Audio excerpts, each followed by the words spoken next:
Friends, இப்போ வந்து நம்ம வந்துக்கிறது வந்து குலதெய்வம் கோயில். அடிக்கிற வெயிலுக்கு ஐஸ்கிரீம் சாப்பிட்லான்னு திரும்பக்குள்ள ஒரு ஐஸ்கிரீம் கடை இருந்தது. ஓகே வாங்க அங்கே போகலாம். வாங்கலாம் 2 வாங்க நம்ம கோழி சாப்பிட. ஓகே வாங்க நம்ம ஐஸ்கிரீம் சாப்பிட ஆரம்பிக்கலாம். நான் வெளியே வேணுமா? தரமாட்டேன். ஆஹா ரொம்ப டேஸ்ட்டாக இருந்தது. ஓகே பாய், நம்ம அடுத்த வீடியோட பார்க்கலாம். இல்லை இன்னும் இருக்கு வீடியோ.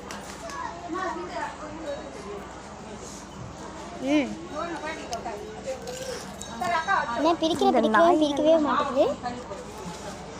நாங்கள் நீங்களும் கொஞ்சம் சாப்பிட்டுக்கோங்க. எல்லாம் சாக்லேட் ஃப்ளேவர் இருக்குது இந்த கடையில் அதிகமாக இருக்குது. ப்ரைஸ் வந்து 30 rupees ஆனால் 40ன்னு சொன்னாங்க. சரி போதும் இன்னும் வீடியோ இருக்குது. நீ ஆஃப் பண்ண அடுத்த வாட்டி எடுத்துக்கலாம். பாய் ஃப்ரெண்ட்ஸ், அடுத்த வீடியோவில் மீட் பண்ணலாம்.